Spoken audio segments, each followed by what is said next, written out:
The scent of rain on hot pavement usually comforted me. It smelled like beginnings. That Tuesday, it just smelled like a city sweating under a bruised sky. I'd left my jacket in Leo's apartment after our weekend away, the one where he'd held my hand through a scary movie and made pancakes shaped like hearts. He texted, "Forgot to tell you I grabbed it. It's on the back of my door. Spare key still under the pelican?" The pelican was a hideous lawn ornament his aunt had given him. We'd named it Phil. It was our little secret, the key. A token of trust. I let myself into the quiet building, my sandals slapping softly on the marble stairs. I didn't text to say I was coming. I thought I'd surprise him, maybe convince him to ditch his work-from-home afternoon for an early rainy day drink. My hand was on the cool metal of his doorknob when I heard it. Laughter. Not just his but a woman's, bright, bell-like, unfamiliar. My stomach did a slow, cold roll. I pushed the door open, the movement silent on well-oiled hinges. The scene was a snapshot, perfectly composed and utterly devastating. They were framed by his big living room window, the gray light washing over them. Leo. My Leo. His back was mostly to me, but I knew the slope of his shoulders, the way his dark hair curled against his neck. And her. A blonde, willowy thing, perched on the windowsill, her face tilted up to his like a flower to the sun. He was leaning in, one hand braced on the glass beside her head. Then he moved. It wasn't a passionate, cinematic kiss. It was slow, deliberate. A meeting of mouths that spoke of familiarity, of practice. Her hand came up to cup his jaw, a gesture so intimate it felt like a physical blow to my chest. I stopped breathing. I should have slammed the door. I should have screamed. I became a statue carved from ice, watching my world fracture. He pulled back just an inch, his forehead resting against hers. And he spoke. His voice, usually so warm when it spoke to me, was laced with a weary, confiding frustration I knew all too well, except it had never been directed about me to someone else. God, it's just such a relief to be with someone, easy, he sighed, the sound heavy with manufactured exhaustion. With Alaire it's always something. I'm just so exhausting, you know? She's always sick or acting fragile. It's like walking on eggshells made of tissue paper. He wrapped his arm around the blonde's shoulders, pulling her into his side as he complained about me. As he reduced 3 years of my love, my chronic illness I'd trusted him with, my occasional sadness, to a burdensome caricature. The blonde made a sympathetic noise, nuzzling into his neck. You poor thing. She sounds draining. You have no idea, he murmured, pressing a kiss to her temple. It's constant. The ice in my veins shattered into a million piercing shards. A sound escaped me, a small wounded thing, barely a gasp. Leo's head snapped around. His eyes, those hazel eyes I'd traced in the dawn light 100 times, widened in pure, unadulterated panic. The color drained from his face. Ilara. The blonde blinked, looking from him to me with a faint, curious smile, not yet comprehending the nuclear bomb that had just detonated in the room. All the words, the accusations, the screams, the tears, they died in my throat. What was there to say? He'd said it all. I was the exhausting one. The sick one. The fragile burden. He'd built his case and I'd walked in on him presenting it to the jury. I looked at my jacket hanging innocently on the back of the door. A symbol of all the little pieces of my life I'd left in this space. I didn't move towards it. I found my voice. It wasn't the scream I expected. It was flat, cold, and absolutely steady. I see. Ilara, wait, it's not? He started, untangling himself from the blonde, taking a step toward me. Don't. The single word cut through the air. I looked at the blonde, who was now frowning, finally putting the pieces together. He's all yours. Consider the eggshells cleared. I turned and walked out. I closed the door softly behind me, a quiet, final click. I walked down the stairs, my legs moving on autopilot. I passed Phil the pelican, his goofy beak a grotesque mockery of our former intimacy. I didn't retrieve the key. Let him find it. Let him remember. The rain had started, a fine, cool mist. I walked into it, letting it mix with the hot tears that finally broke free, silent and relentless. He wanted easy. He wanted uncomplicated. He'd gotten his wish. I left. Just like he wanted. The next 72 hours were a blur of tactical survival. I called in sick to work. A genuine sick day, my body reacting to the shock with a profound fatigue that felt bone deep. I muted his number, then blocked it on every platform I could think of. I didn't throw out his things immediately. That felt too dramatic, too energizing. I simply gathered everything: the toothbrush, the stray band t-shirt, the book he'd been reading, and put it in a cardboard box in the closet. Out of sight. My best friend, Maya, appeared on my doorstep the evening of the third day, bearing Thai food and a bottle of gin. She'd gotten the tearful, snot-filled summary over the phone. Now she was in battle mode. "Okay," she said, dumping spring rolls onto a plate. "We're not doing the woe is me, I'm so exhausting spiral. He's a gaslighting asshole."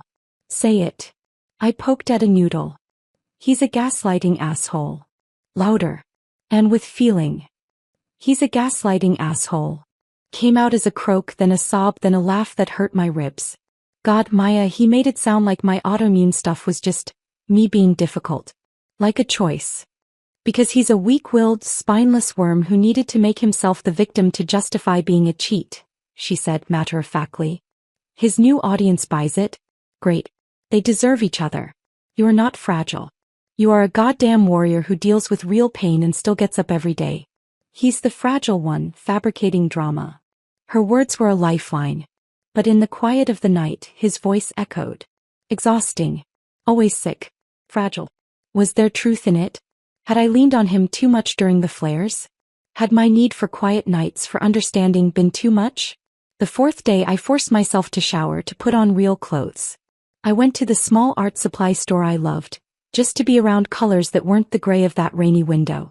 I was staring blankly at a rack of cadmium yellow acrylics when a voice spoke beside me. Overwhelming, isn't it? The potential of all this blank paper. I turned. The man was tall, with kind eyes the color of the sage green paint tube in his hand. He had the relaxed look of someone who belonged here, smudges of clay or charcoal on his forearms. He wasn't flirting, he was just making an observation. Terrifying, I admitted, my voice rusty from disuse. All that white space. One wrong line. "Ah, but that's the joy," he said, smiling. "No line is wrong. It's just a step to the next line. You just have to start." He selected a sketchpad and gave me a small, acknowledging nod before moving toward the register. It was a 30-second interaction. It didn't heal me, but it was a pinprick of light. A reminder that the world contained other voices, other perspectives, beyond the one that had defined me as a burden. I bought the sketchpad and a charcoal pencil. I didn't draw anything that day. I just made a single, dark, sweeping line across the first page. Felt like a declaration. My phone, when I checked it later, was flooded. Not from Leo's number. It was silent, blocked. But from our mutual friends. Concerned texts. "Heard you and Leo hit a rough patch? Leo's saying you just left, won't talk to him, he's worried sick." Worried sick. The irony was a bitter pill. I drafted a single group text. "Leo and I are over. I don't wish to discuss the details. I appreciate your concern, but I need space right now." I hit send before I could second guess it. The fallout was immediate. Some friends respected it. Others pushed. "But he's so devastated, Alara. Can't you just talk to him?" He was playing the part perfectly. The confused, caring boyfriend, blindsided by his fragile girlfriend's sudden departure. I could see the narrative solidifying around me, with me cast as the unstable villain. The fury that rose then was clean and sharp, a scalpel cutting through the fog of grief. He didn't get to do this. He didn't get to kiss another woman, eviscerate my character, and then control the story. I was done being fragile. I was done being exhausting. I was just done. A week after the fracture, the flowers arrived. A massive, oppressive bouquet of blood-red roses and white lilies that screamed funeral. The card, in his achingly familiar scrawl, read, "Alara, we need to talk. I'm going out of my mind. I miss you. Please, Leo." I stared at it, the cloying scent of the lilies triggering a phantom nausea. Miss me? He'd missed me so much he'd had his tongue down another woman's throat. I carried the vase directly to the dumpster in my apartment complex's alley, the water sloshing over my wrist like a cold accusation. The thud of ceramic meeting trash was satisfying. The next day, a handwritten letter arrived, slipped under my door. 3 pages of looping, frantic script. A monumental mistake. She meant nothing. "You're the love of my life. I was stressed, you were distant, I was weak." I never meant those things I said. I was just trying to explain us to her. It came out wrong. You know how I get. You know how I get. That was a phrase I did know. It was his all-purpose excuse for thoughtlessness, for cancelled plans, for minor betrayals. It had never covered a betrayal of this magnitude. I held the pages over my kitchen sink, struck a match, and watched his excuses curl into black, fragile ash. The smoke alarm remained silent. A small mercy. My own silence, I realized, was my greatest weapon. It denied him the drama, the confrontation, the chance to perform his remorse. It rendered his elaborate apologies meaningless, sent into a void. He was an actor on a stage, shouting his lines to an empty, dark house. Maya became my strategist and my shield. He's love-bombing, she declared, scrolling through the messages from mutual friends she was fielding. Classic narcissistic playbook. Devalue then hoover. He's trying to suck you back in with grand gestures because your quiet exit didn't give him the narrative control he wanted. It feels insane, I said, my fingers tracing the charcoal line in my sketchpad. I'd started drawing again. Abstract, angry swirls of darkness with occasional hard-won slashes of color. That he thinks flowers can fix this. He doesn't think they'll fix it. He thinks they'll make you react. Any reaction is fuel. Your silence is starving him. He was right. The attempts escalated in their desperation. He showed up at my office. I saw him through the glass doors of the lobby, pacing, looking tragically handsome and suitably tormented. My heart didn't flutter. It seized with a cold, slick fear. I used the back entrance, texting my boss a vague excuse about a migraine. Then he cornered Maya at her favorite coffee shop. She reported it to me that evening, her face flushed with indignation. He looked like hell, Alara. Genuinely. Bags under his eyes, hair a mess. He practically begged me for 5 minutes. What did you say? Asked my voice small. I said, Leo, the only thing more exhausting than a fragile woman is a fragile man. Buy your own latte and get out of my sight. She grinned, a fierce, proud thing. You should have seen his face. He had no script for that. A laugh burst out of me, sharp and surprising. It felt good. Thank you. Don't thank me. He's unraveling. It's gross to watch, but it's proof you're doing the right thing. He's realizing he can't control this story. You took the pen away. I'd taken the pen away. The thought was empowering. This wasn't just about getting over him. It was about reclaiming the narrative of my own life from the one who'd tried to scribble over it with lies. A month post-fracture, I had my first major flare-up. The familiar, deep bone ache, the crushing fatigue that made getting out of bed feel like a Herculean task. In the past, I'd call Leo. He'd bring me tea, heat up the rice sock for my joints, and while his care was sometimes tinged with a barely concealed impatience, it was care nonetheless. Now I was alone, and it was terrifying. I managed to drag myself to the kitchen for water and medication. I texted Maya. Flare. Might be radio silent for a day or two. All good, just resting. Her reply was instant. Soup delivery en route. DoorDash code is Lovumi. Rest. You are a mighty oak, not a fragile twig. Remember that. Tears welled, the good kind. This was my support system. Real, unconditional, without theatrics. I slept for 16 hours. When I surfaced, weak but clear-headed, there was a new email. From an address I didn't recognize, but the style was unmistakably Leo. Lara. I know you're blocking me. I drove by and saw the lights off for 2 days. Are you okay? Is it your illness? Please just let me know you're alright. I'm worried sick about you. This silence is killing me. You're punishing me in the worst way possible. Just talk to me. Let me explain. There's always, Leo. The anger returned, a white-hot coal in my chest. Punishing him. He'd made my pain my necessary withdrawal to heal my actual physical body about his suffering. My illness was again a tool, a weapon in his narrative of persecution. I didn't delete it. I opened a new document and began to type. I didn't address it to him. I wrote for myself. I'm not punishing you. I am protecting myself. My silence is not a weapon. It is a wall. You stood on the other side of a window and defined my life as a burden to another woman. You do not get to define my recovery, my pain, or my silence now. My illness is mine. It is not a plot point in your drama. It is my reality. You forfeited the right to worry about me the moment you used it as a punchline. I saved it in a folder labeled nonsense. I would never send it. But writing it felt like drawing another bold, definitive line. The following weekend, Maya forcibly extracted me from my apartment for, art therapy. She took me to a monthly street fair in a trendy neighborhood, full of local craft booths and food trucks. The sun was out and the sheer normalcy of it, the smell of kettle corn, the babble of crowds, the vibrant colors of handmade jewelry and prints, was a balm. We were debating the merits of vegan ice cream when I saw him. Not Leo. The man from the art store. He was manning a booth a few stalls down. Not a booth really, more a pop-up gallery display of stunning ceramic pieces. Elegant, irregular vases with glazes that flowed like captured landscapes, sculptural bowls that looked like abstracted forests. He was talking animatedly to a customer, his hands shaping the air as he described a firing technique. "Whoa," Maya whispered, following my gaze. "Is that clay on his hands or is he just happy to see us?" "Art store guy," I murmured back. "You didn't tell me art store guy looked like a rugged, artsy Chris Hemsworth." "He doesn't," I said, but I couldn't look away.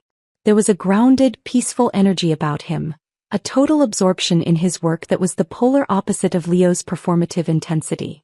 As the customer left with a carefully wrapped bowl, his eyes scanned the crowd and landed on me. There was a flicker of recognition, then a warm, genuine smile. He nodded hello. Maya nudged me hard. "Go. Talk about lines or clay or the weather. Just go." "I can't just." "You can. You're a single, fierce warrior oak. Now go admire his pots." I took a breath, willed my feet to move and walked over to his display. Up close, the pieces were even more beautiful. Textured, organic, full of quiet strength. "The line led you here," he said, his voice easy without a trace of pickup line smarm. I managed a smile. "It did. These are incredible. The glazes. They look alive." His face lit up. "Thank you. That's the goal. It's all about surrender in the kiln. You control the composition, the clay, the initial glaze. But the fire has the final say. You have to embrace the unexpected." He gestured to a vase with a deep blue crackle running through ochre. This one was a happy accident. I was sure I'd ruined it. "It's my favorite," I said and meant it. The flaw was what made it breathtaking. "Mine too." He extended a hand, slightly dusty with dry clay. "I'm Silas, by the way." I took it. His grip was firm, warm. "Ilara. Ilara," he repeated as if testing the sound. "A good strong name." We talked for 10 minutes about raku firing, about the feel of clay, about the street fair. It was easy. Light. No subtext, no performance, no walking on eggshells. He asked what I did, and when I mentioned I was trying to draw again, he looked genuinely interested, not like he was just waiting for his turn to talk. "The blank page is the hardest part," he said. "But you just have to make that first mark. Trust that the next one will follow." It was an echo of our first conversation. A philosophy. Maya appeared then, linking her arm through mine with exaggerated cheer. "Sorry to interrupt, but our ice cream is melting. So lovely to meet you, Silas." As she pulled me away, Silas smiled. "Hope to see you again, Ilara. The art store is just around the corner on Maple." He said it casually, an open-ended invitation without pressure. "Maybe you will," I said and let Maya drag me off. "He's perfect," she hissed as we walked. "Kind, employed, hot, and he talks to you like you're a human being, not a problem to be managed." "It was just a conversation," I said, but my heart was beating a little faster, and not from anxiety. It was from something else. Something that felt suspiciously like a spark. That night, for the first time since the fracture, I didn't dream of that rainy window. I dreamt of swirling, beautiful glazes, of clay taking shape under confident hands, and of a single, strong charcoal line leading me forward into a blank, promising white space. I didn't go to the art store on Maple the next day, or the day after. A stubborn, fearful part of me, still whispering in Leo's voice, argued that it was too soon, that it was a betrayal of the pain I was supposed to be wallowing in, that I was just being needy. I fought it by cleaning my apartment with a vengeance, scrubbing away imaginary traces of the past. But the memory of Silas's calm presence, the way he'd looked at his pottery not with pride, but with a kind of respectful curiosity, lingered. It was the opposite of how Leo had looked at me in the end, like a problem he'd already solved by dismissing it. A week after the street fair, armed with a need for a specific shade of Payne's gray watercolor, I finally pushed open the door to the gilded page. A bell tinkled overhead. The store was a wonderful chaos of scents. turpentine, paper, beeswax, and coffee from a small pot in the back. And there he was, behind the counter, this time talking to an older woman about the archival quality of different sketchpads. Acid-free is essential if you want it to last, he was saying, his tone patient and knowledgeable. Otherwise, in 50 years, your masterpiece will be the color of tea and crumble at the edges. He glanced up as I entered, and the smile that spread across his face wasn't one of slick recognition, but of simple, unfeigned pleasure. Elara. The line bringer. The older woman chuckled, took her sketchpad and left. I approached the counter, feeling oddly self-conscious. Hi. Payne's Gray, I said, my voice sounding too loud in the quiet shop. Excellent choice. Somber but profound. Right this way.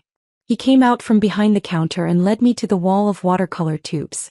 He didn't just point, he pulled down 2 different brands. This one has a finer grind, more transparent. This one granulates more. See the specs? It gives a more textured, atmospheric feel. Depends on what you're after. I stared at him. Leo had never shown the slightest interest in my art. He'd called it a nice hobby, usually when he was waiting for me to finish so we could go to dinner. I'm not sure. Atmospheric, I guess. Atmospheric it is. He handed me the tube. Working on something stormy? Something like that, I said, taking it. Our fingers brushed. You work here? I own it, he said, gesturing around the small, cluttered space with affection. The pottery is the main gig, but this place, it's my sanctuary. And it pays the rent on the studio in the back. You have a studio here? Want to see it? The invitation was so direct, so without guile, that it disarmed me completely. I wouldn't want to interrupt. You'd be doing me a favor. I'm wedging clay. It's therapeutic, but company is better. He led me through a beaded curtain behind the counter into a back room that was a glorious explosion of creativity. A large pottery wheel sat centered under a skylight. Shelves lined the walls, filled with works in progress. Some raw, bisque-fired white, others glazed and waiting for their final fire. Canvases leaned against another wall, not his I guessed, but from local artists he supported. In the center of the room was a heavy wooden table, and on it sat a large lump of dark gray clay. Wedging, he explained, going to the sink to wash his hands, is like kneading bread. Gets the air bubbles out, aligns the particles, makes the clay uniform and workable. He began to heave the clay onto the table, then slam it down, fold it, and repeat. The motion was powerful, rhythmic, grounding. I watched, mesmerized by the physicality of it. It looks like it requires some anger management. He laughed, a rich, warm sound. Sometimes. But mostly it requires presence. You can't think about your taxes or an argument you had while you're doing this. You have to be right here in the feel of it. He looked at me. You want to try? Oh, I'd probably ruin it. It's clay, he said simply. It forgives. It's the most forgiving medium there is. Until you fire it. Then the decisions are permanent. He gestured me over. I set down my bag and tentatively placed my hands on the cool, dense mass. He guided my movements, his hands hovering near mine without touching. Heel of your hand, push, fold, turn. Find a rhythm. I pushed. It was harder than it looked. I folded. The clay yielded, then resisted. After a few minutes, my shoulders began to loosen. The only sound was our breathing and the soft thwomp of clay on wood. My mind, usually a cacophony of Leo's words and my own recriminations, went quiet. I was right there in the feel of it. See, Silas said softly after a while.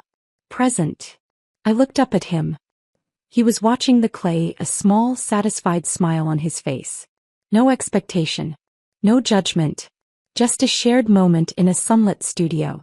It's centering, I admitted. That's the word. I stayed for an hour. He made us tea in one of his handmade mugs. A sturdy, comforting thing with a glaze that swirled from deep blue to earthy brown. We talked about art, about the city, about the terrible coffee at the street fair. He asked about my drawing and I found myself telling him about my abandoned sketchbook after college, about how I'd only just picked it up again. What stopped you? He asked, leaning against his work table. The honest answer was a complex knot of things. Work, fatigue, Leo's subtle dismissal. I gave a simpler truth. Life. And a voice in my head that said it wasn't important. He nodded slowly. I know that voice. Mine sounds like my very practical, very accountant father.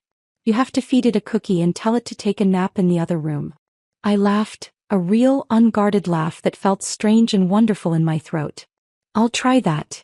When I left, with my pains gray and a sense of calm I hadn't felt in months, he said, the studio's usually open in the afternoons.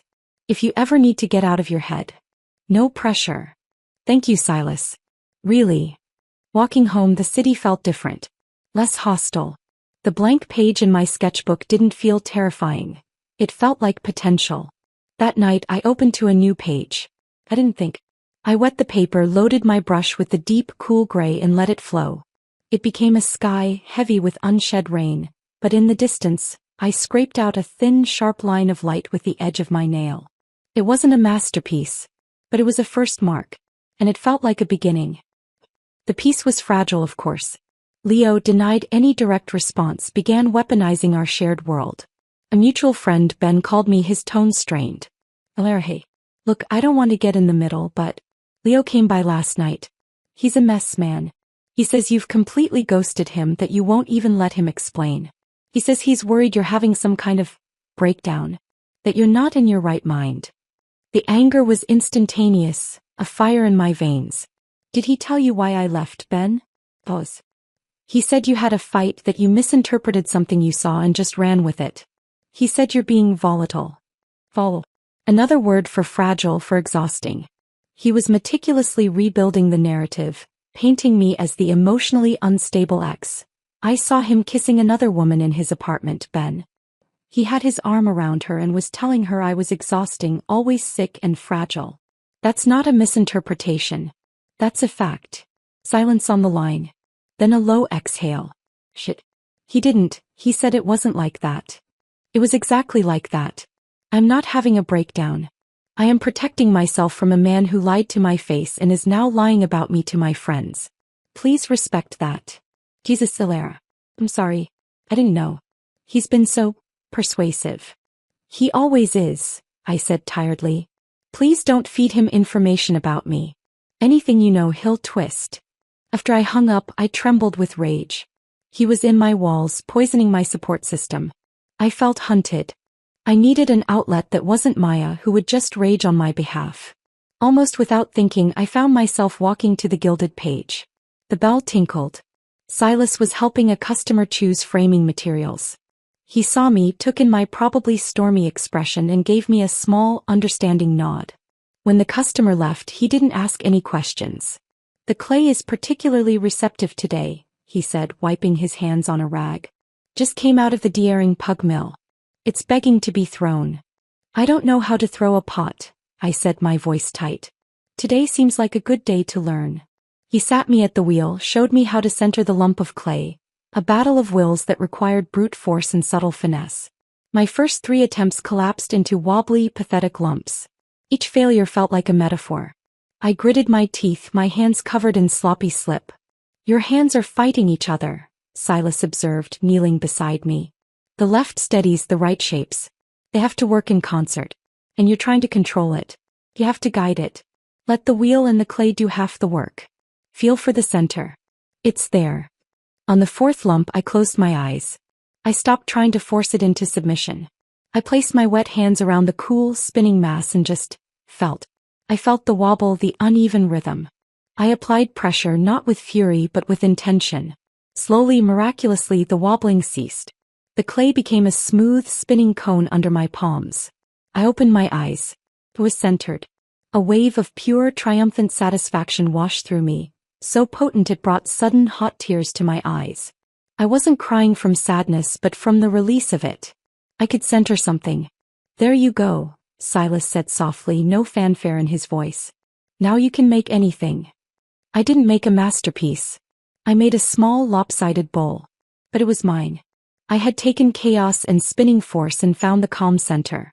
After I'd cleaned up, we sat in the studio with more tea. I didn't tell him about Leo, not in detail. But I said, someone is trying to rewrite a story to make me the villain. It's infuriating. Silas looked at his own hands, speckled with dry clay. My ex-wife, he said, the words quiet but clear, was an expert at that. Every problem was my fault for not understanding, for not trying hard enough, for being too absorbed in my little pottery thing.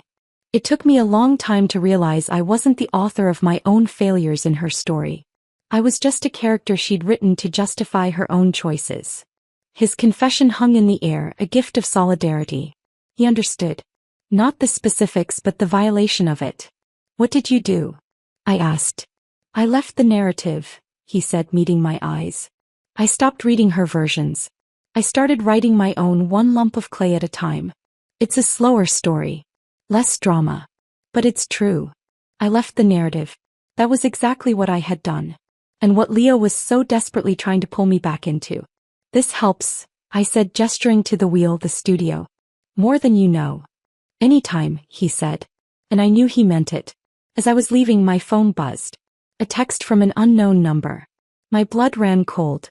"It's Leo. Please. I'm outside your building. I just need 5 minutes to see your face to know you're okay. I can't live like this. You're destroying me." The fear returned, cold and slick. He'd gotten a new number. He was at my home. The sanctuary was breached. I showed the text to Silas, my hand shaking. His expression hardened, not with anger but with a firm resolve. "That's not love. That's a siege." He thought for a moment. "Do you want to go home?" I shook my head, mute. "You have 2 choices. Call the police. Or wait him out somewhere safe." He paused. "Or a third. You have dinner with me. At a very public, very well-lit tapas place around the corner. And we give him nothing." I looked at him, this near stranger who offered not dramatic rescue but quiet, firm options. He wasn't telling me what to do. He was giving me back the pen. I took a deep, shuddering breath. The fear was still there, but beneath it was that new, solid feeling from centering the clay. "Tapas," I said, my voice firming. "But I'm buying. To thank you for the clay therapy." A real smile touched his eyes. "Deal." I texted Maya. "Leo's at my building with a new number. I'm safe with a friend. Having dinner out. Can you be on standby?" Her reply was instant. "OMW. I'll make sure he sees me and knows you're not alone. Stay away as long as you need. Friend. Details later." I turned my phone to silent, tucked it away, and followed Silas out into the evening. I was not going home. I was not giving Leo his audience. I was having tapas with a potter who understood about leaving narratives behind. It was, I decided, a much better chapter. The tapas place was everything Silas promised. Warm, noisy, and bustling with the cheerful clatter of a Friday night. We were seated at a small tiled table near the back, surrounded by the lively hum of conversation that felt like a protective force field. I kept my phone face down, a tiny act of defiance. "So," Silas said after we'd ordered patatas bravas and grilled octopus. "The siege artist. Is this a regular performance?" The way he phrased it, a performance, stripped Leo's drama of its power, framing it as tedious theater. I managed a weak smile. "It's a new repertoire. The old one was more covert manipulation. This is the bombastic, tragic finale he never got to play. The unmet need for a dramatic climax." He nodded sagely, pouring us both glasses of fruity red sangria from the small pitcher. My ex favored the slow burn critique. The disappointed sigh, as a weapon of mass destruction. This seems more operatic. Talking about it with him in this context made it feel distant. Manageable. It is. Flowers, letters, recruiting my friends as messengers. Now he's moved to physical staging. It's exhausting. The word slipped out. Exhausting. I flinched, waiting for the familiar internal echo of Leo's dismissal. But Silas just took a sip of his drink, his gaze thoughtful. "It's designed to be," he said simply. "That's the point. To wear you down until capitulation seems easier than resistance. It's a brutal strategy." His analysis was so clinical, so devoid of the emotional charge that usually suffocated me, that it allowed me to breathe. He said I was exhausting. That's why he stepped out. Because my needs were too much. Silas was silent for a long moment, his eyes on my face. "Let me guess," he said finally, his voice gentle. "Your needs were things like communication, respect, and not being cheated on. Truly outrageous demands." A startled laugh hiccuped out of me, followed by a sudden press of tears behind my eyes. He had distilled 3 years of confused gaslighting into one crystal-clear sentence. "When you put it like that. I'm a simple potter," he said with a shrug. I deal in fundamentals. Shape, structure, integrity. A vessel that can't hold water is flawed in its making, not in the water's desire to be held. The metaphor landed deep. I saw myself for a moment as a vessel Leo had tried to reshape to hold his own insecurities, and then blamed for cracking under the pressure. I wasn't flawed. The making had been wrong. Our food arrived. As we ate, the conversation drifted. To travel, he'd spent a year in Japan studying with a master potter. To terrible movies, a shared love of cheesy 80s sci-fi. To the best place in the city to watch a sunset. It was easy. It was normal. For 2 hours I didn't feel like a victim or a burden. I felt like a person having dinner with an interesting, kind man. My phone, when I finally checked it discreetly under the table, showed a cascade of texts from Maya. 8:15 p.m. I'm here. He's pacing by the main doors like a lost puppy. Looking tragic. Barf. 8:30 p.m. Made eye contact. Gave him my best smile. He looked away first. For 8:45 p.m. He's on the phone gesturing wildly. Probably complaining about you to some other poor soul. 9 p.m. He's leaving. Slumped shoulders the whole bit. Oscar-worthy exit. Coast is clear when you're ready. Guys, how's the friend? I showed the last one to Silas. The siege has lifted. Good, he said. Do you feel ready to go back? I considered it. The thought of my empty apartment, now violated by the knowledge he'd been lurking outside, felt cold and unwelcoming. I do. But I think I'll take a long, circuitous route. Just in case. Wise. He paid the bill before I could argue, waving off my protest. You can get the next one. And there will be a next one if you want. No pressure, no drama. Just tapas. We walked out into the cool night air. The city felt different again. Less like a battleground, more like a place where tapas and kindness existed alongside the drama. He walked me to the corner that led to my street. Thank you, Silas. For all of it. The clay, the dinner, the sanity. Thank you for the company, Alara. He shoved his hands in his pockets. The studio's open tomorrow. I'll be glazing. It's a messy, colorful process. Good for the soul. I might just take you up on that. I walked home, alert but not terrified. My apartment was dark, quiet, and still felt vaguely tainted. I opened all the windows to let in the night air, scouring out the psychic presence. Then I took out my sketchbook and my new Payne's Gray. I painted the tapas bar. A quick, lively sketch of our corner table, the shapes of us just suggestions, the focus on the glow of the overhead light and the dark, safe space around it. I labeled it in the margin. Sanctuary, 9:47 p.m. The next morning I went to the studio. True to his word, Silas was up to his elbows in color. The big work table was covered with newspaper and lined with small buckets of vibrant glazes. Cobalt blue, iron red, celadone green, a buttery yellow. He was carefully dipping the rim of a bisque-fired bowl into a deep crimson. Morning, he said, not looking up, his concentration complete. Goggles are on the shelf. Glazing is a commitment. Once it's on, it's on. I put on the safety goggles, feeling like a mad scientist. What's the plan? This batch is for a reduction firing. The flame steals oxygen from the glazes, changes the chemistry, the colors. It's alchemy. You can guide it, but you can't control it. He handed me a simple cylindrical vase. This one's sturdy. Try. Brush-on glazes are more forgiving for a first-timer. Think about what you want to emphasize. The shape. A band of color. An emotion. I looked at the blank, chalky white form. It felt like another first mark. I chose 3 glazes. The cobalt, the celadone, and a glossy black. I didn't plan. I just started painting wide, uneven bands of blue and green, letting them overlap in the middle to create a murky, oceanic blend. At the top, near the rim, I painted a thick, solid band of black. Interesting, Silas murmured, watching. Heavy at the top. Weighty. It feels grounded, I said, surprising myself. The dark isn't oppressive. It's a lid. A boundary. He nodded as if that made perfect sense. A vessel with strong boundaries. Essential. We worked in companionable silence for an hour, the only sounds the swish of brushes and the soft clink of pottery. It was profoundly peaceful. My phone, which I'd left in my bag, was out of sight, out of mind. Later, as we were cleaning brushes, he asked, "Has the siege artist resumed his campaign?" I sighed. A few, I'm so lost without you, texts from the new number last night. I blocked it.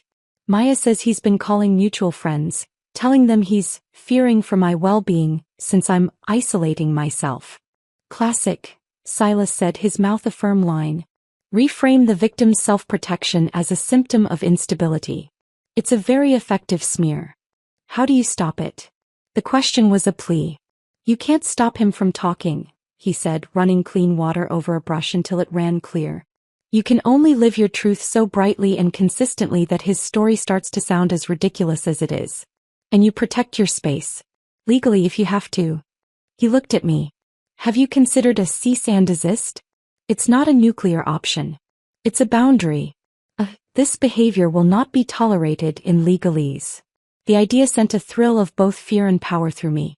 A legal boundary. The ultimate, no. I don't know if it's that bad. He showed up at your home uninvited after you've made your disengagement clear. He's harassing your friends to get to you. He's attempting to damage your reputation. Define that bad, he said, not unkindly. He was right. I was still minimizing, a habit left over from trying to make my needs smaller for Leo. I'll think about it. Good. He hung the brushes to dry. Now the important question. Are you free next Saturday? There's a terrible community theater production of Macbeth in the park. So bad it circles back to Sublime. I go every year. I bring a picnic and heckle respectfully.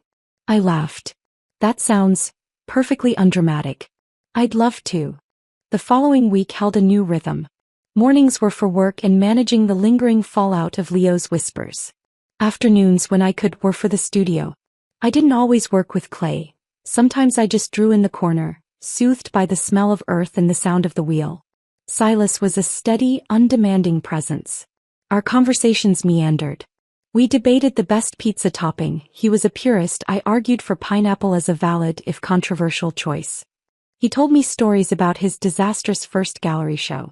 I shared my dream of illustrating a children's book. It was friendship. A simple, nourishing thing I hadn't realized I'd been starving for. Saturday arrived, and with it a low-level anxiety. A date. It was a date, wasn't it? The thought was terrifying. I hadn't been on a date with anyone but Leo in over 4 years. I almost cancelled. But the memory of tapas of the studio's piece propelled me forward. We met at the park with a ludicrous picnic.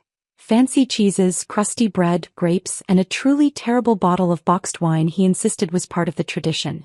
The play was, as promised, gloriously awful.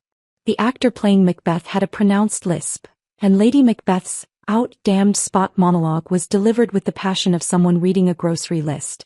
We stifled laughter into our napkins. He's not unkind, is he? Silas whispered during a particularly wooden soliloquy. He's giving it his all. It's just that his all is tragically small. It was the perfect way to view it. Not with cruelty, but with a detached, compassionate humor. It made me think of Leo's performance. Tragically small, given his all, but ultimately not worthy of my tears.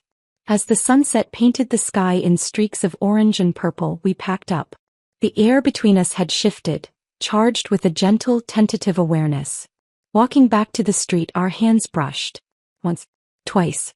Elara, he said, stopping under a sprawling oak tree. Yes. He looked at me, his face soft in the twilight. I like you. A lot.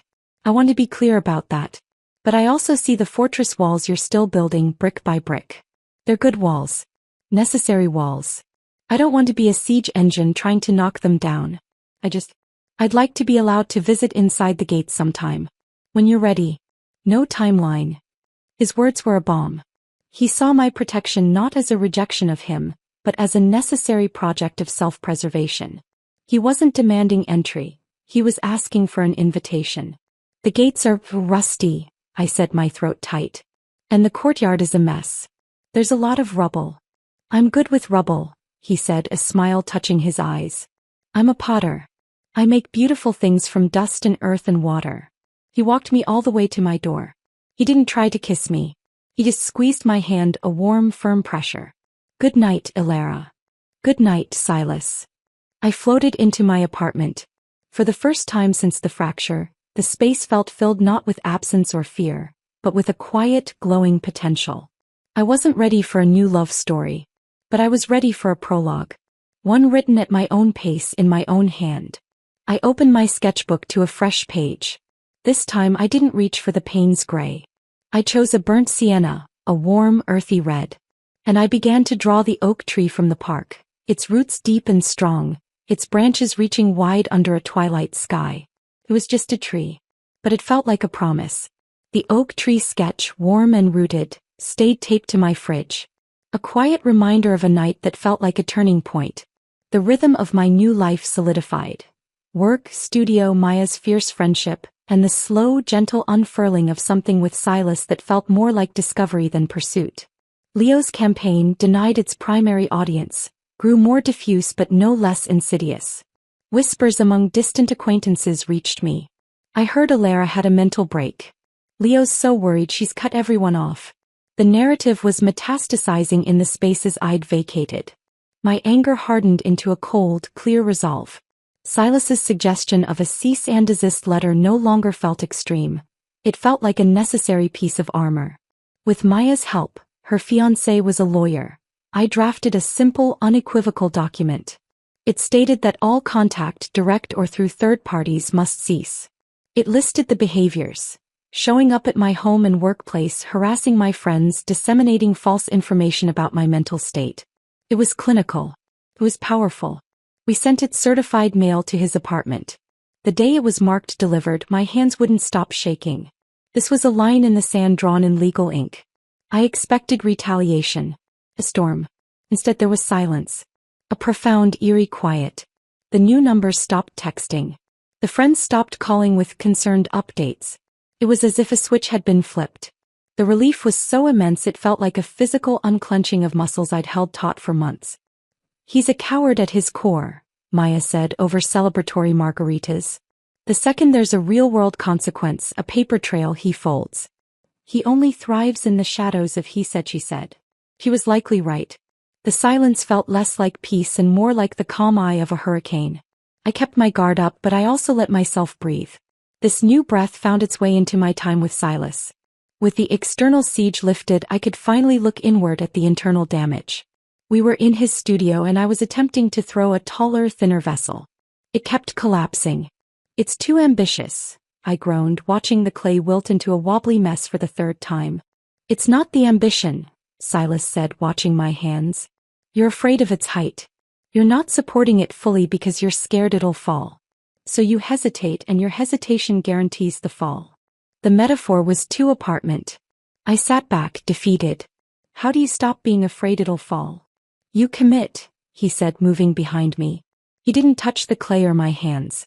He just stood there, a steady presence. You give it consistent, upward pressure. You trust the strength of the clay and the speed of the wheel. And you accept that sometimes it will fall. And then you recycle the clay and start again. Failure is just clay returning to its source. It's not an ending.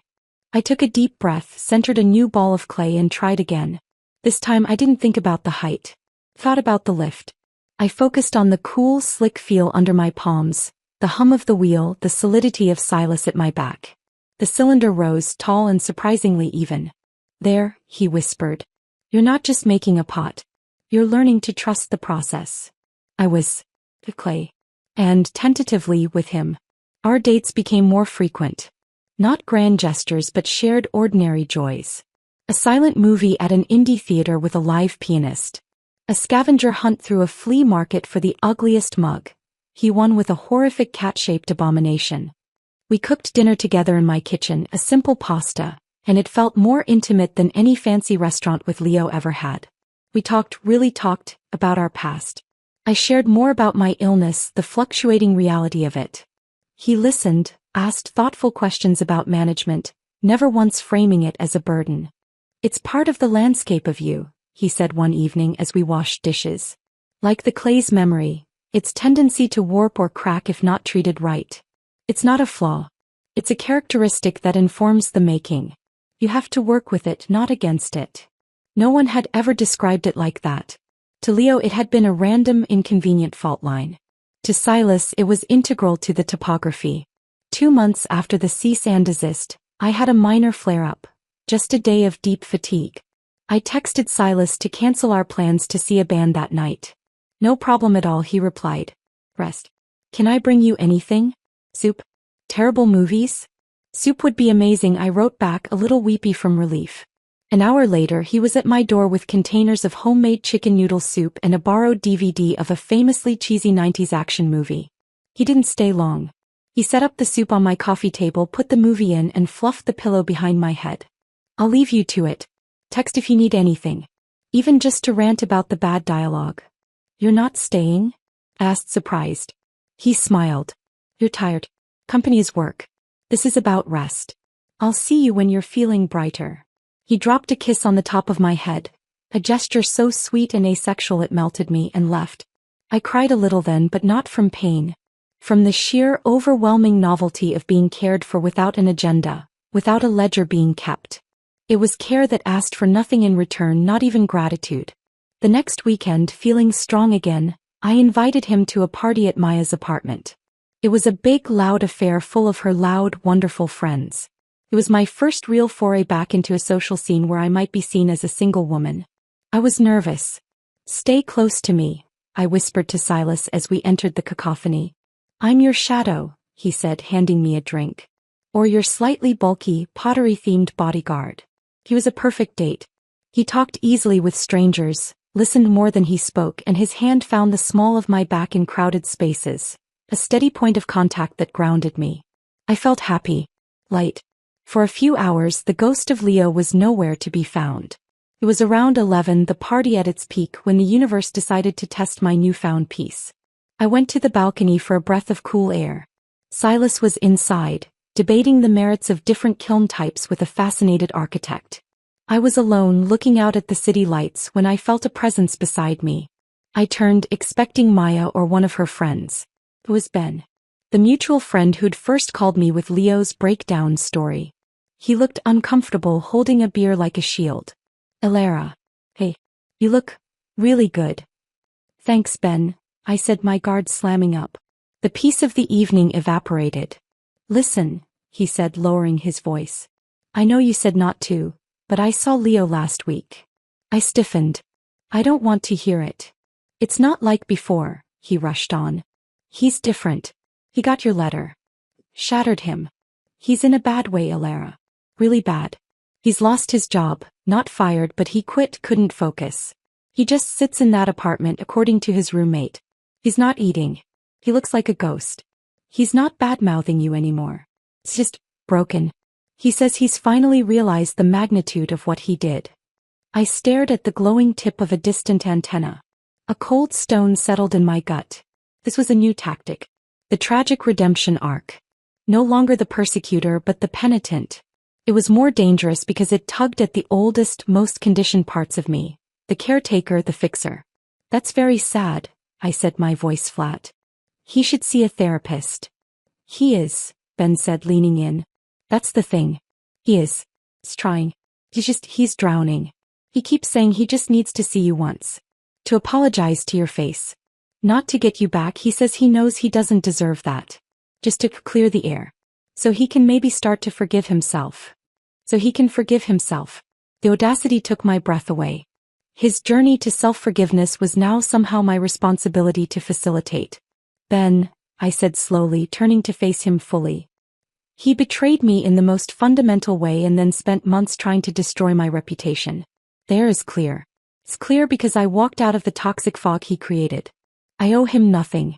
Not even the audience for his repentance. Ben looked pained. I know he messed up royally. But people can change, can't they? Seeing someone you once loved in that much pain, isn't it just human to offer a little grace? Grace. The word felt like a trap.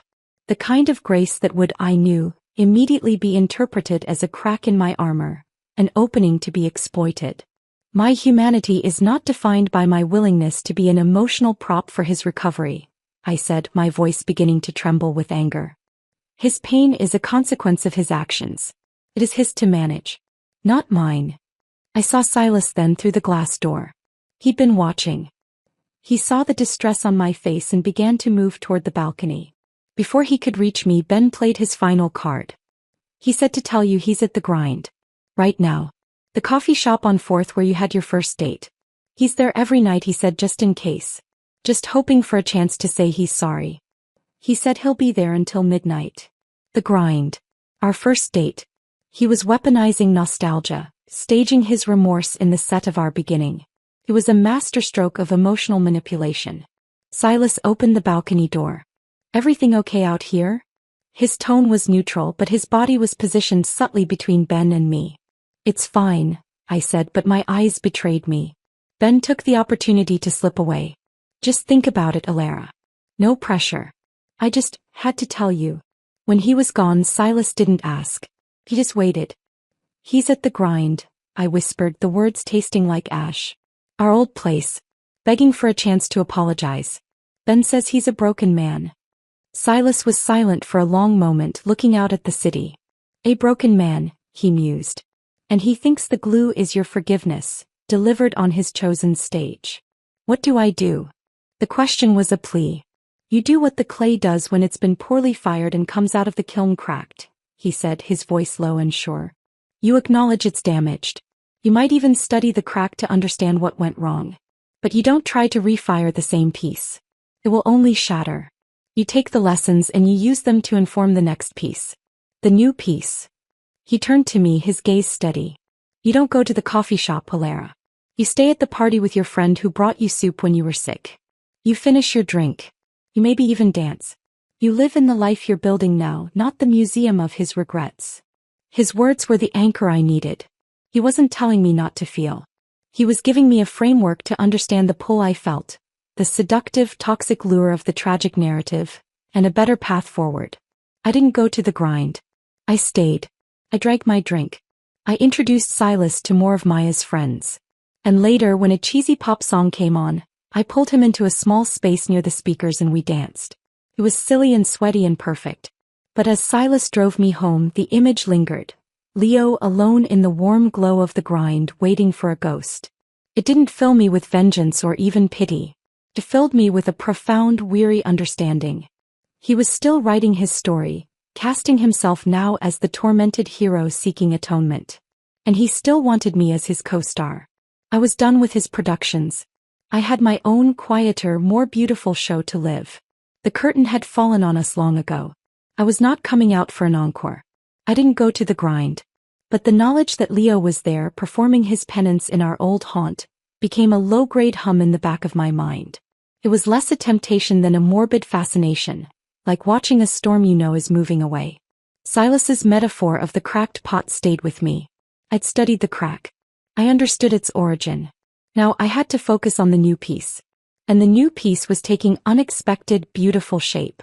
With Silas, it felt less like building and more like uncovering something that had always been there, buried under layers of performance and fear. We spent our weekends exploring, hiking in state parks where the only sounds were our footsteps and the wind, visiting a sensory deprivation float tank on a whim, a hilarious, disorienting experience we dubbed the Great Soup Experiment, and spending hours in his studio, often in comfortable silence, each engrossed in our own creation. One rainy Thursday afternoon, I was at the studio, painting intricate patterns on a set of tiles he'd made for a kitchen backsplash. He was at the wheel, his shoulders rolling with the rhythm of his work. The radio played a low, jazzy tune. My parents are coming to town next weekend, he said, not looking up from the growing form of a vase. They want to meet you. My brush froze mid-swirl. A droplet of cobalt blue splattered on the newspaper. Meet me? Yeah. They're curious. And my mom in particular is incapable of subtlety. She's been decoding my texts for hidden happiness indicators for months, apparently. He glanced at me, a wry smile on his face. You can say no. It's soon. I just told them I was seeing someone wonderful and they pounced. Someone wonderful. The casual certainty in his voice made my heart do a slow, expansive flip. This wasn't a let's see where this goes ambiguity. He was telling his parents about me. He was proud. The old fear whispered, too fast. You're fragile. You'll disappoint. I pushed it down. This was Silas. He knew about the cracks. He'd seen the rubble in the courtyard. I'd like to meet them, I said, and found I meant it. But you have to promise me your mom won't ask about my reproductive timeline or my credit score over dinner. He laughed. I promise she'll try, and I promise I'll deflect with a detailed analysis of wood ash glazes. It's the only thing that works. The following Tuesday, the universe, ever perverse, decided to test my resolve in a way I hadn't anticipated. I was leaving my therapist's office. A new, wonderful woman named Dr. Evans who specialized in trauma and chronic illness, feeling emotionally wrung out but clear. The session had focused on disentangling my self-worth from Leo's narrative. As I stepped out onto the sunny street, fumbling for my sunglasses, I literally walked into someone. "Oh, excuse me, I'm so sore." The apology died in my throat. It was her. The blonde. The woman from the windowsill. She looked different in the harsh afternoon light. Less ethereal, more real. She was holding a takeaway salad from the place next door. Her eyes, a pale blue, widened in recognition, then flickered with a complex mix of guilt, defiance, and pity. "Alara," she said. It wasn't a question. All the air left my lungs. My carefully constructed piece shattered like cheap glass. I was back in that rainy twilight, hearing his voice wrap around her. I couldn't speak. "Look," she said, shifting her weight. "This is awkward. I wanted to say something. To you. For a while. You have nothing to say that I want to hear," I managed, my voice brittle. "Maybe not. But I'm going to say it anyway." She took a breath. "I didn't know. That day. He told me you were basically separated, that it was over and everything but name. He said you were unwell and he was just sticking around out of pity until you were stable enough to be on your own." Each word was a needle precisely placed. The narrative he'd built for her was even more grotesque than I'd imagined. "He said you were emotionally manipulative, that you used your health to control him," she continued, her gaze not quite meeting mine. I believed him. I felt sorry for him. I thought I was helping him escape. A bitter laugh escaped me. "Congratulations on your humanitarian mission." She flinched. "I ended it. A few weeks after you saw us. Not because of you, but because the things he started saying about you even after you were gone. It was so venomous. And then it shifted. He became obsessed, but not with me. With getting you back or destroying you. I realized I wasn't a person to him either. I was just a tool. To hurt you, then to make himself feel better." I stared at her. She was seeking absolution. From me. The sheer arrogance was staggering, but beneath it, I heard a tremor of genuine shame. "I'm sorry," she said, the words quiet. "I'm sorry I was a part of hurting you. And I'm sorry I was too naive to see him for what he was." The storm of emotions inside me, rage, grief, vindication, crystallized into one sharp, clear point. This woman was irrelevant. Her apology was for her own conscience, not for my healing. "Your apology is noted," I said, my voice cold and formal. "But it changes nothing. You were a prop in his play. I'm no longer an audience member. I suggest you move on and find a better casting director for your life." I turned to walk away, my legs feeling like wood. "He's not well, Alara," she called after me, her voice losing its contrite edge, taking on an urgent, gossipy tone. "Like, seriously. He's talking about you all the time. To anyone who will listen. He says you've ruined him. He has this box of your things he carries around. It's pathological. A box of my things." The image was so bizarre, so grotesquely sentimental, it made my skin crawl. I didn't turn back. I just kept walking around the corner until I was out of sight. Then I leaned against a brick wall, my breath coming in short, sharp gasps. I didn't cry. I trembled with a pure, undiluted fury. He was a poison, seeping into every corner of my life, even months later, through intermediaries and chance encounters. The blonde's apology was just another form of contact. Another way for his toxic drama to touch me. I pulled out my phone. My finger hovered over Silas's name. I wanted to call him, to hear his calm voice, to have him tell me about clay and cracks and moving on. But a new, stubborn part of me reared up. I couldn't run to him every time Leo's ghost rattled its chains. I had to learn to exorcise it myself. Instead, I texted Dr. Evans's office and scheduled an emergency session for the next day. Then I went home. I didn't paint. I didn't draw. I put on loud, angry music, the kind I never listened to, and I cleaned my apartment with a ferocious energy. I was scrubbing the baseboards when my phone rang. It was Maya. "Hey, I just got the weirdest text from Sarachin. She says she saw you talking to some blonde woman outside your therapist's office and you looked upset." Everything okay? The network was still alive. Gossip traveled at light speed. It was her, I said, sitting back on my heels. The windowsill girl. Maya's gasp was audible. What the hell? What did she want? To apologize. To unburden herself. To tell me Leo is not well and carries a box of my things. Oh, for fuck's sake, Maya snarled. The melodrama never ends. Did you tell her to take her performative guilt and shove it? In more polite terms, yes. Good. You know this is just another triangulation, right? He probably found out she saw you and is now hoping her confession will soften you up, make you feel some twisted sense of responsibility for his mental decline. He was right. It was all connected. Every thread led back to him pulling at me. I know, I sighed. It made it all feel fresh again. The betrayal. The lies. Of course it did. He's an infection. But you're on antibiotics, babe. Therapy, Silas, me, your art. You're healing. This was just a nasty little flare-up. Write it out. Do you need me to come over? I can bring wine and we can ritualistically burn a picture of his face. I smiled for the first time since the encounter. No. Okay. I'm just sitting with the ick. But I'm okay. After we hung up, I felt stronger. I had named it a flare-up. Not a relapse. Not a failure. A temporary exacerbation of a chronic condition. I could manage it. When Silas called that evening, his voice warm and easy, asking about my day, I didn't lie. I ran into someone from my past today. It was unsettling. I gave him the brief, unvarnished truth. He was quiet for a moment. Do you want to talk about it? Not really. The details aren't important. It just felt like someone trying to hand me back a bag of garbage I'd already taken to the curb. I could hear the smile in his voice. And did you take it? No.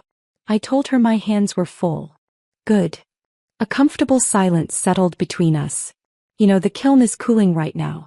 The reduction firing from last week. It'll be ready to open tomorrow. It's always a surprise seeing what the fire did. You should come. Whatever happened today, fire transforms things. It's good to remember that. The invitation wasn't to hide from the pain, but to witness transformation. It was perfect. I'll be there, I said. The next afternoon in his studio, the kiln was still warm to the touch. With a sense of ceremony, Silas put on heavy gloves and unbolted the small, insulated door. A wave of heat and the smell of hot earth wafted out. He reached in and began to unload the shelves, placing each piece carefully on a heat-proof table. It was magic. The raw, matte glazes had been transformed. The cobalt had turned a deep, lustrous purple in some places, a smoky gray in others. The iron red had flashed with hints of metallic copper. My vase, the one with the dark band at the top, was stunning. The oceanic blue-green had pooled and separated, creating a fluid, dreamy effect. The black band at the rim had not stayed solid. It had broken into a delicate spiderweb crackle of fine white lines, like frost on a dark pond. Sankai crackle, Silas said, admiring it. The glaze shrank more than the clay body as it cooled. It's a flaw, technically. It's the most beautiful part, I whispered, tracing the air above the fine white lines. The dark boundary hadn't sealed it shut. It had become intricate, complex, beautiful in its brokenness. I agree, he said softly. He looked from the vase to me. The fire did that. Pressure and heat. It didn't destroy it. It revealed a hidden pattern. Made it stronger. I met his gaze, understanding dawning. The encounter yesterday, the lingering poison of Leo. It was the fire. It was pressure and heat. And I was still here. Not shattered. Not even cracked. But transformed with a new, more intricate strength visible in the places I'd been stressed. He handed me the vase. It was warm, almost alive in my hands. It's yours. It was more than a gift. It was a mirror. I held the physical proof of my own resilience. Thank you, I said, my voice thick. Not just for the vase. For the metaphor. For the space to be unsettled and still be welcome. The meeting with his parents was 4 days away. The encounter with the blonde had shaken me, but as I cradled the warm, crackled vase in my lap, I felt a strange gratitude. She had, inadvertently, thrown me back into the fire one last time. And I had emerged not burnt but glazed. Finished. I was ready. Not despite the cracks but because of them. The day of meeting Silas's parents dawned bright and clear. a stark contrast to the emotional hangover from my encounter with the blonde. I'd spent the week in a state of low-grade anxiety, which Dr. Evans had helped me reframe as excitement with a side of historical trauma. The difference was crucial. One was about the future, the other about ghosts. "You're not meeting Leo's parents," Dr. Evans had said in our session. "You're meeting Silas's. The script, the expectations, the entire play is different. You get to write your role this time." I clung to that. I chose my outfit carefully. A simple emerald green dress that felt confident but not trying too hard, with boots because they made me feel grounded. Silas was picking me up at 6. At 5:30, as I was applying a final swipe of lipstick, my phone buzzed. An unknown number, but with a local area code. A cold trickle of dread traced my spine. I almost didn't answer. But the part of me that was tired of flinching, the part that felt the strength of the crackled vase on my shelf, made me swipe to accept. "Hello." A ragged breath. Then his voice. Not the smooth, performative tone from the texts or the pleading one Ben had described. This was raw, stripped, and terrifyingly real. "Elara. Please. Don't hang up." It was Leo. My knees went weak.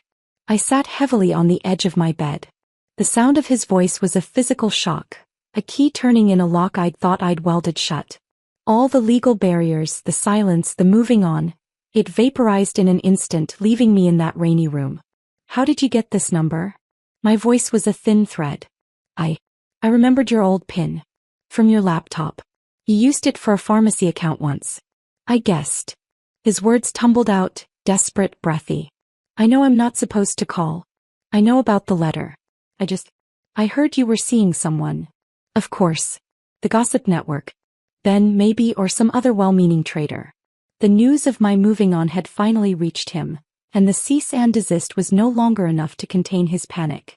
"That is none of your business," I said, forcing steel into my tone. "Is it him?" The question was a sob. "The guy from the art store? I saw you together. Weeks ago. You were laughing. He'd been watching. Following." The violation was so profound it stole my breath. The world tilted. "You followed me?" The whisper was barely audible. I was in the neighborhood. "Please, Lara. You can't be with him. Not after everything we had." His voice broke completely. I'm not eating. I can't sleep. I quit my job. Everything is gray. I'm a ghost. And you're just moving on? With some Potter." The disdain he loaded into the word Potter was vintage Leo. A flicker of the old, dismissive him, peeking through the hysterical penitent. It was the crack in his performance, and it ignited my anger, cutting through the shock. "What I do and who I do it with is no longer your concern," I said, each word a chip of ice. "You made that choice. You ended us the moment you kissed her and called me a burden. The rest is just you refusing to accept the consequences." "I was wrong," he screamed into the phone, the sound so sudden and violent I jerked it away from my ear. "I was stupid and weak and wrong. I'll say it 1,000,000 times. I'll get on my knees in the middle of the street and say it. But what we had, it was real, Alara. It was the most real thing in my life. You can't just throw it away for a hobbyist. This was it. The unfiltered truth." His remorse was not for my pain but for his loss. His breakdown was not guilt, but the tantrum of a child who'd broken his favorite toy and was now enraged that it wouldn't magically reassemble itself. The pity I might have felt curdled into something cold and hard. "It wasn't real for you," I said, my voice terrifyingly calm. "If it was real, you wouldn't have trashed it to the first pretty audience you found. What we had is over. It's ash. And I'm not sifting through it for you anymore. Do not call this number again. If you contact me or come near me or near Silas, I will call the police and I will get a restraining order. This isn't a letter. This is your final warning."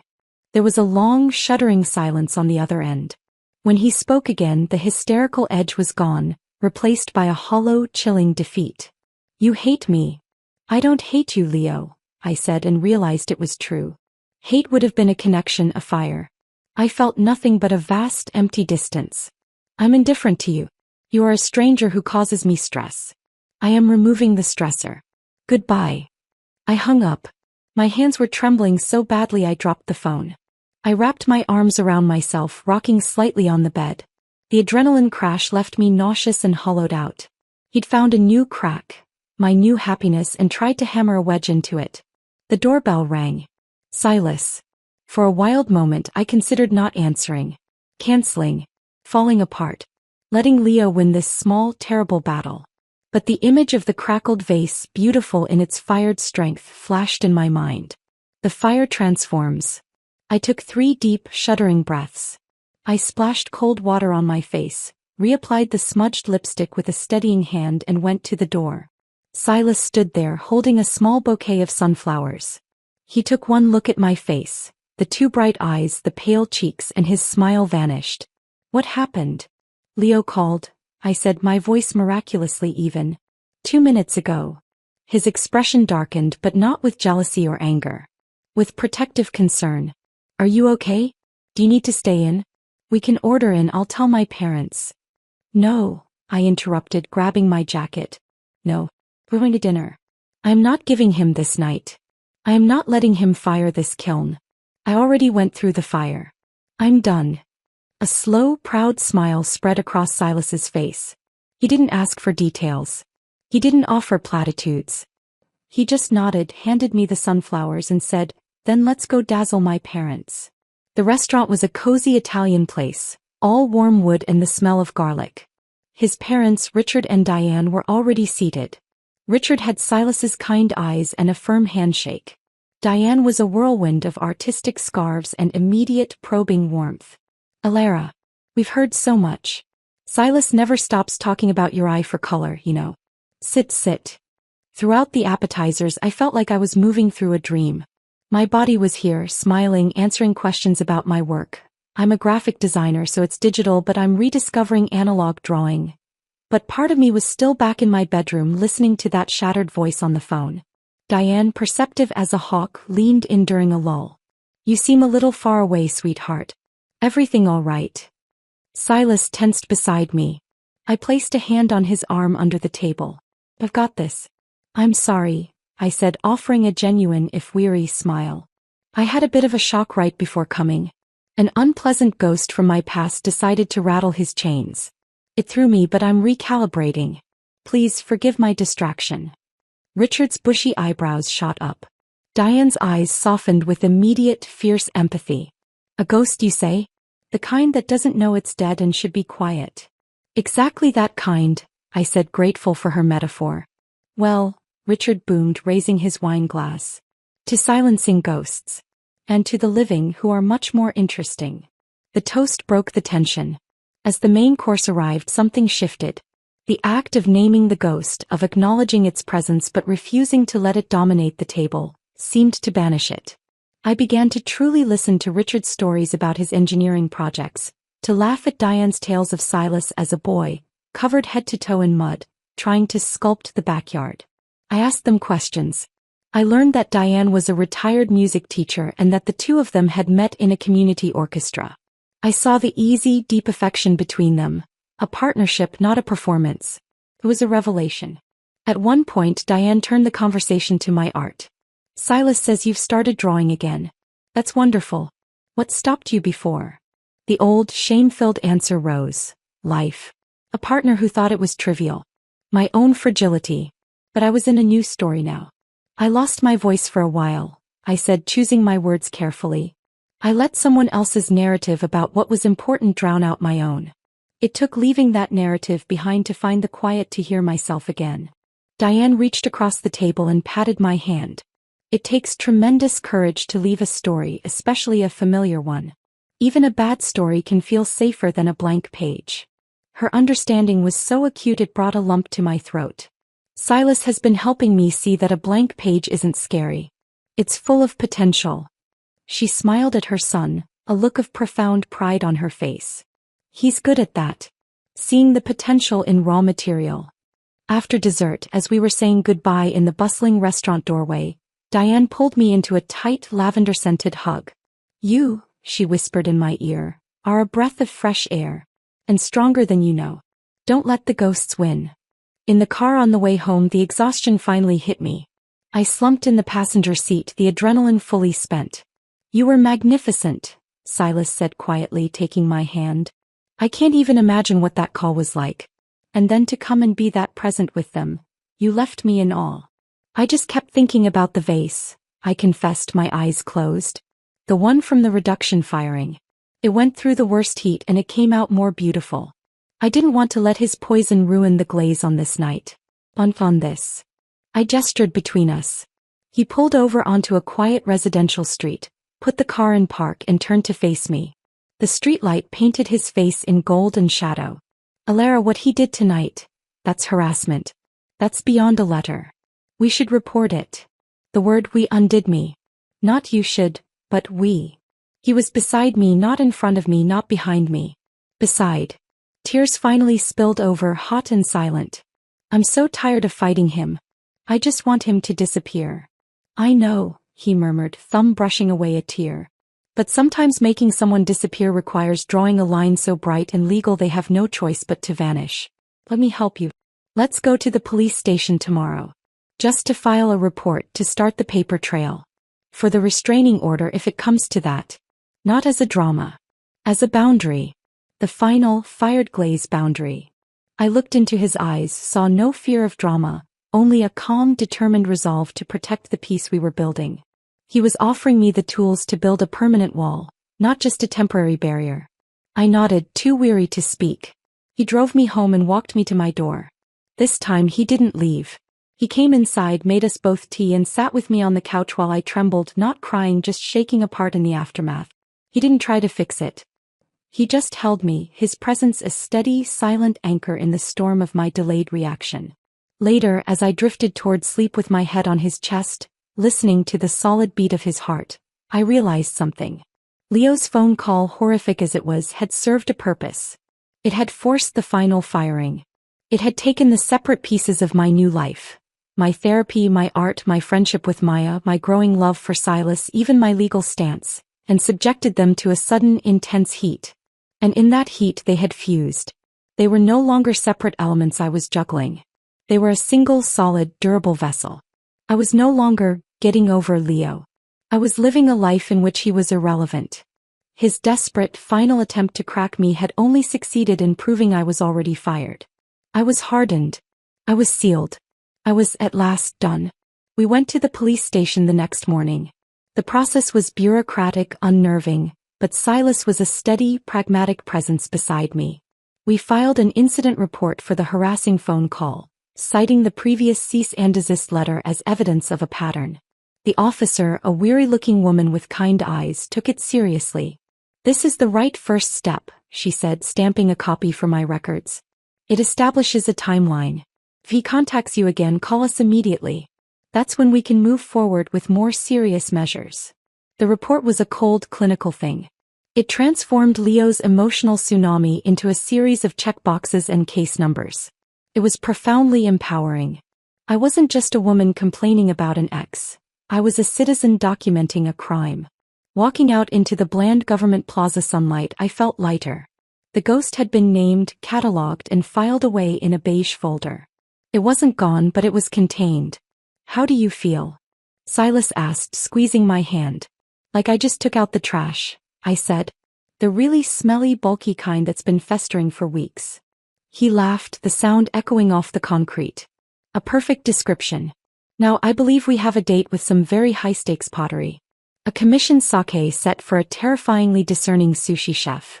Your steady hands are required." The normalcy of it was the best medicine.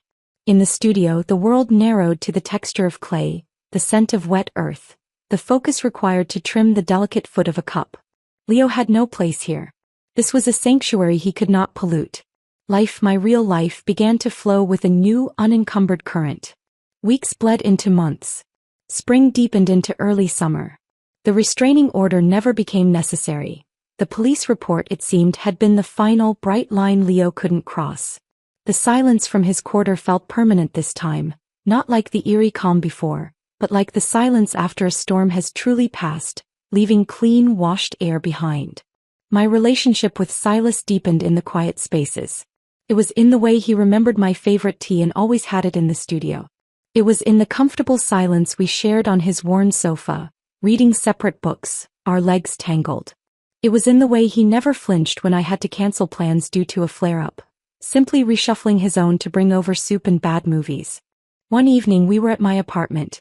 I was attempting to make a new recipe, a complicated coconut curry that was threatening to revolt.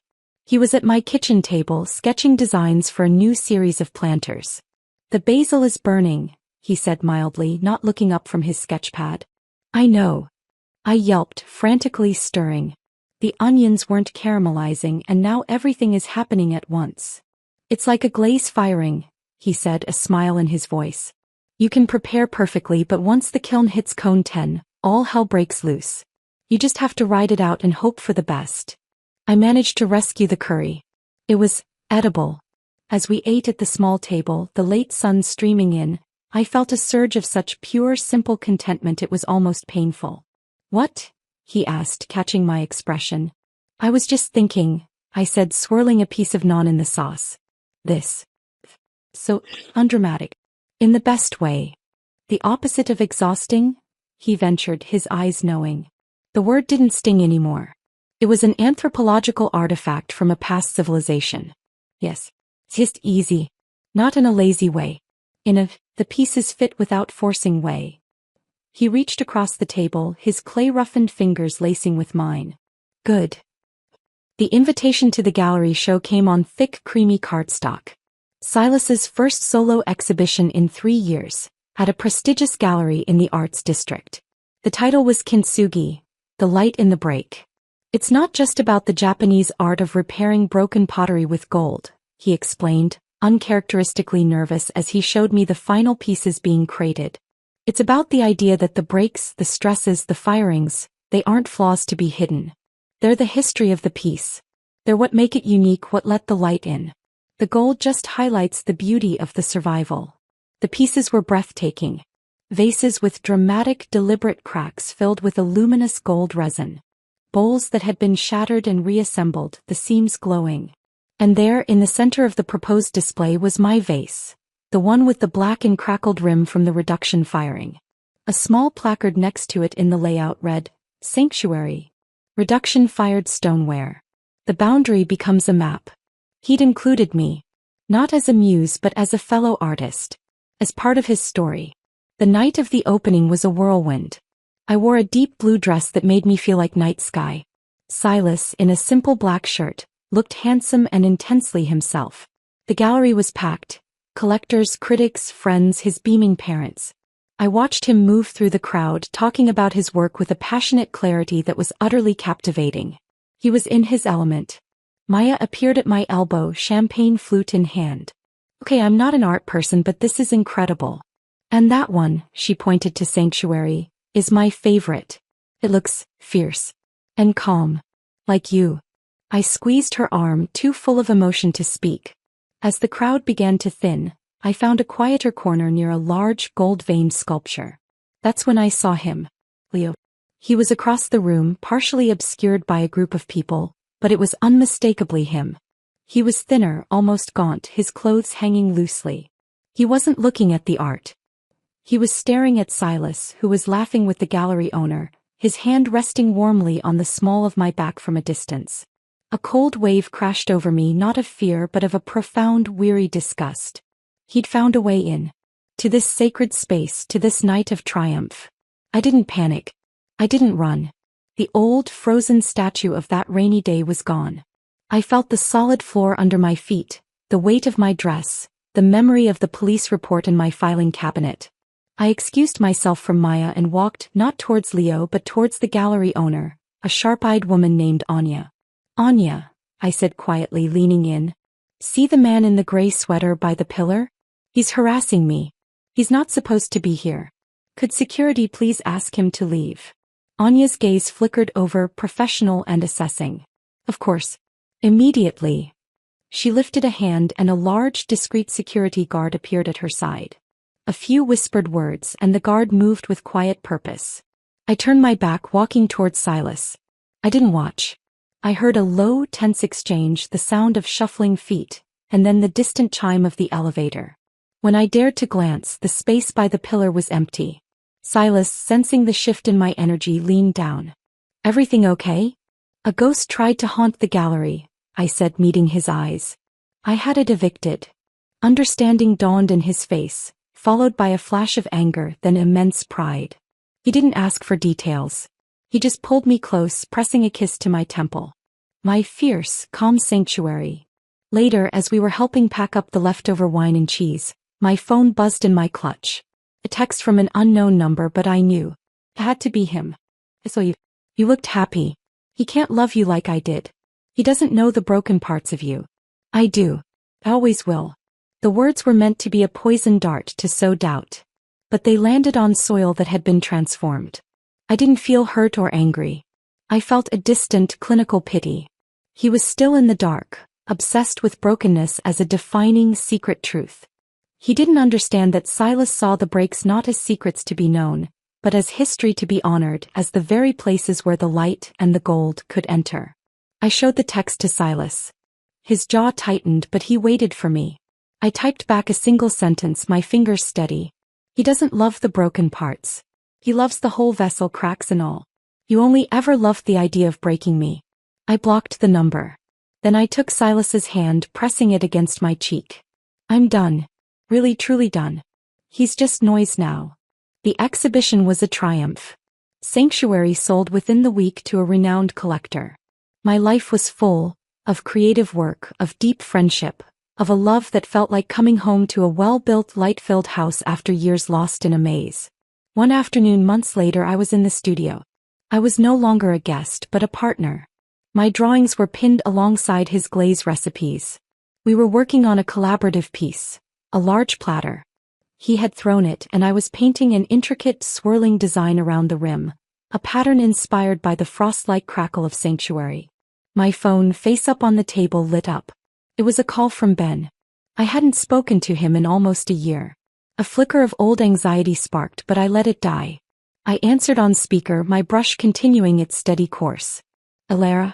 Hey. It's Ben. Hi, Ben. My voice was neutral. Wasn't it? I don't know if you've heard. About Leo. I paused my brush. Silas looked up from his wheel, his hands stilling. I haven't, I said. He's moving. To the West Coast.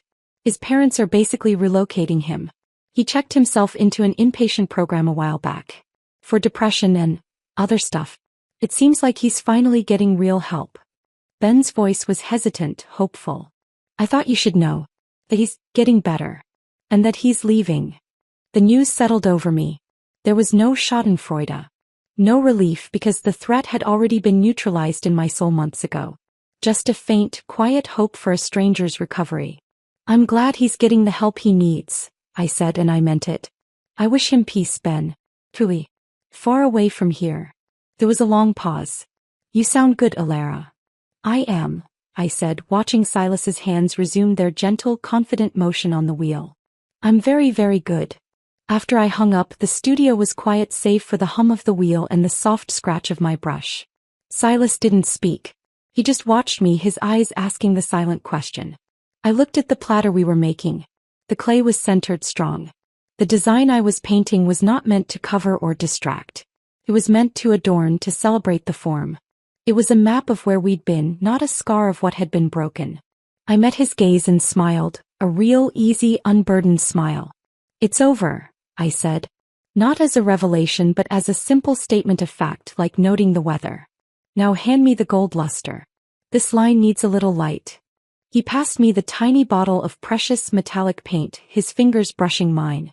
I dipped my finest brush and touched it to the delicate, crackled pattern I'd drawn. The gold caught the studio light, blazing a tiny, brilliant path along the imagined fault line. It wasn't a repair. It was a celebration. The day I saw him kissing another girl was the day the old vessel shattered. And from those shards, with patience, heat, and this new, steadfast love, I had not just been mended. I had been entirely remade. The end.